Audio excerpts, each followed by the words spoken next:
अस्सलाम वालेकुम दोस्तों, आपका हमारे इस चैनल डेली हेल्थ टिप्स में खुशामदीद। दोस्तों, इससे पहले एक आग पे हमने वीडियो बनाई थी जो कि फ़ालिज के मुतालिक थी। तो कुछ दोस्तों ने हमें कहा था कि अगर आग के मुतालिक हमें मज़ीद नुस्ख़ों के मुतालिक पता है तो उनसे शेयर करें। तो इसी वजह से इस वीडियो को बनाया है हमने। इस वीडियो में आपको बताया जाएगा दो ऐसे नुस्ख़ों के मुतालिक जो कि आग से बनाए जाते हैं और बहुत ज़्यादा ये फ़ायदेमंद हैं, आज़मूदा नुस्खे हैं। इनमें जो पहला नुस्खा है वो है दिमागी कीड़े के लिए, जो दिमाग में नज़ला बनता है और बहुत पुराना मसला हो जाता है, तो उसे ख़ारिज करने के लिए चंद दिनों में। तो एक वो नुस्खा है। एक उसके बाद दूसरा नुस्खा है जो कि हैज़ा के मुतालिक है। हैज़ा का मर्ज़ अगर पुराना हो जाए तो बहुत ख़तरनाक हो जाता है, मरीज़ जो है मर भी सकता है। तो ऐसी कंडीशन में हैज़े की हर स्टेज पे, आखिरी स्टेज भी क्यों ना हो, एक ही खुराक देने से मर्ज़ ख़त्म हो जाता है। तो ये दोनों ही नुस्खे मैं आपसे शेयर करने लगा हूँ। तो सबसे पहले मैं आपको बता दूँ नज़ले के मुतल्लिक़ कि नज़ला दिमाग में जो है पैदा होता रहता है और बहुत पुराना हो जाता है और इसे ख़त्म करना लगभग बहुत मुश्किल हो जाता है। तो आप कैसे सिर्फ़ 3-4 खुराकों के ज़रिए इसे हमेशा के लिए ख़त्म कर सकते हो। बहुत ही ज़बरदस्त सन्यासी नुस्खा है। इसमें आपने क्या करना होता है कि आग का आपने दूध निकालना होता है। आग आप जानते ही होंगे, मदार इसे हिकमत की ज़बान में बोलते हैं।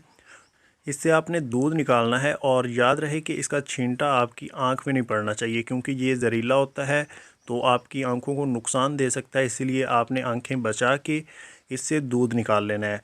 तो इससे दूध निकालने के बाद जो देसी अनार का छिलका होता है वो आपने रखना है और उसे खुश्क कर लेना है। और जब वो खुश्क हो चुके उसका आप 4 तोले मतलब 40 ग्राम वज़न कर लीजिए। अब इसे आपने बारीक पीसना है, बिल्कुल बारीक कर दीजिए। खरल के ज़रिए आप पीस सकते हो, कोई चीनी का खरल वगैरह ले लीजिए या कोई आप लोहे का हामदस्ता भी यूज़ कर सकते हैं। इसमें बारीक आपने इसका पाउडर तैयार कर लेना है। अब इसमें आपने ये आग का दूध जो है इसे फ़िल्टर करके, मतलब कपड़े से आप छान लीजिए 4-5 मरतबा, और इस दूध को आपने उसमें डाल देना है। अभी इसे आपने मिक्स करना है और मिक्स करके इसे गूंद के इसकी आपने रोटी सी बना लेनी है। तो उस रोटी को आपने तवे पे रखना है।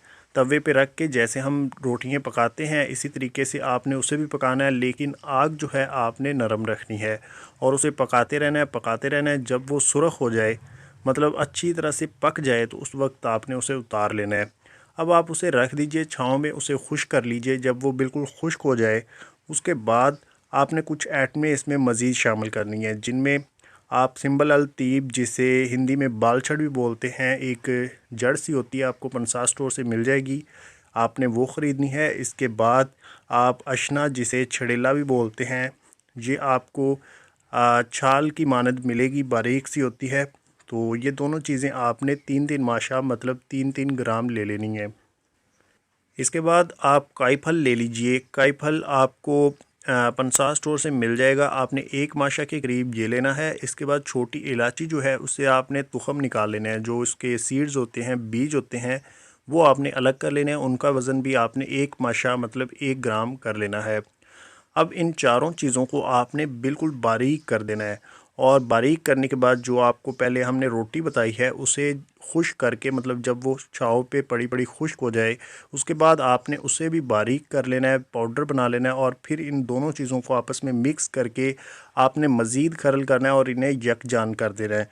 और यकजान करने के बाद इन्हें आपने कपड़ छान करना है और फिर दोबारा से खरल करना है, मतलब इसे बारीक आपने पाउडर की शक्ल में ले आना है।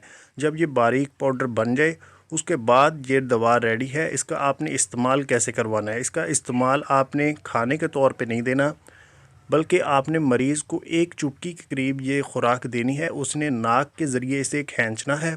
जब वो इसे खींचेगा अपनी नाक के ज़रिए, सूंघेगा, तो 15 मिनट के बाद उसे सख्त छींकें आएंगी और उसके दिमाग में जितना भी नज़ला, ज़ुकाम वगैरह जमा होगा वो सारा का सारा खारिज हो जाएगा। और ये अमल सिर्फ़ दिन में 1 मरतबा करना है, बार बार नहीं करना। मैं फिर से कह रहा हूँ कि मतलब एक बार ही सिर्फ आपने खुराक इस्तेमाल करनी है। उसके बाद अगर आपने नेक्स्ट जो खुराक लेनी है वो 1 हफ़्ते के बाद ही लेनी है। ये डेली का नुस्खा नहीं है। आपने 6 दिन का वक्फ़ा पा के, 6 दिन का गैप डाल के आपने 7वें दिन दूसरी खुराक लेनी है। इसी तरह आप 4 खुराक की ले लीजिए, पुराने से पुराना नज़ला भी ख़त्म हो जाता है। बाज़ मरीज़ों में तो सिर्फ़ एक ही खुराक देने से बिल्कुल मसला हल हो जाता है। तमाम दिमाग का नज़ला, कीड़ा, बलगम, ज़ुकाम ये सब ख़त्म हो जाता है और दिमाग बिल्कुल नीट एंड क्लीन हो जाता है और बहुत सुकून आ जाता है मरीज़ को। लेकिन अगर आप इसका मज़ीद इस्तेमाल करना चाहें तो आप एक हफ़्ता डाल के इसकी 2-3 खुराकें इस्तेमाल कर सकते हो। तो आपका जितना भी प्रॉब्लम ये मसला होगा, आपको बिल्कुल इससे सुकून हो जाएगा, आप बिल्कुल ठीक हो जाएंगे। ये आज़मूदा नुस्खा है और आप इसका यूज़ कर सकते हो। इसके बाद दूसरा जो नुस्खा है वो है दोस्तों हैज़े के लिए। हैज़े का मर्ज़ जितना भी पुराना हो चुका हो, मतलब आप लास्ट स्टेज पे पहुंच चुके हों, हैज़े का मर्ज़ दोस्तों बहुत ही बुरा होता है, बहुत ही ख़तरनाक होता है। अचानक से ये मर्ज़ पैदा होता है और पेट में शदीद दर्द, कै, दस्त और आंखों के सामने से अंधेरा छा जाता है। बाज़ औक़ात मरीज़ को बहुत ज़्यादा कमज़ोरी हो जाती है, उठा भी नहीं जाता। और ऐसी कंडीशन में अगर मरीज़ का सही तरह से इलाज ना किया जाए तो ये मर्ज़ जो है लास्ट स्टेज तक पहुंच सकता है और मरीज़ की डेथ हो सकती है। तो इस नुस्खे के ज़रिए अगर ये मर्ज़ लास्ट स्टेज तक भी पहुंच चुका है, मरीज़ मरने के करीब तक भी हो चुका है, फिर भी सिर्फ़ एक खुराक के ज़रिए इस मर्ज़ को ख़त्म किया जा सकता है। बहुत ही कमाल का दोस्तों नुस्खा है, आज़मूदा नुस्खा है और बहुत ही आसानी से ये तैयार हो जाता है। इसमें आपने क्या करना होता है कि जो मदार है, जो आँख है, उसके आपने तुख़म लेने हैं। तुख़म के ऊपर वाला जो छिलका होता है, जो उसका शेल होता है, वो आपने उतार लेना है और बीज हमें नहीं चाहिए, हमें चाहिए सिर्फ़ उसका शेल, ऊपर वाला जो छिलका होता है वो आपने लेना है। और उसका आप 10 ग्राम वज़न कर लीजिए, जितना उतार सकें, मतलब 5 ग्राम आप ले लीजिए और वो आपने शेल जो है उतार के इकट्ठा कर लेना है। उसके हम वज़न जितना भी आप उतार लें, उसके हम वज़न आपने स्याह मिर्च लेनी है और इन दोनों को आपने बिल्कुल बारीक कर लेना है, सहक बारीक कर लेना है, मतलब इनको यकजान कर लेना है किसी खरल के ज़रिए। करीबन इसमें 3-4 घंटे लगते हैं, ये बिल्कुल बारीक पाउडर बन जाता है। उसके बाद आपने इसको चने के बराबर गोलियां बना लेनी है। थोड़ा सा इसमें पानी डाल के आपने चने के बराबर गोलियां बना लेनी है और ये गोलियां आपने रख देनी है। जब कोई मरीज़ इस मर्ज़ में मुब्तला हो तो आपने सिर्फ़ एक गोली अरक बादियाँ, जिसे हम सौंफ का अरक बोलते हैं, उसके ज़रिए आपने मरीज़ को खिला देनी है। और जो ही आप खिलाएंगे, ठीक 10 मिनट के बाद मरीज़ बिल्कुल ठीक हो जाएगा, उसके पेट का दर्द ख़त्म हो जाएगा, कै आनी बंद हो जाएगी, दस्त आने बिल्कुल बंद हो जाएंगे और मरीज़ मुकम्मल तौर पे सेहतयाब हो जाएगा।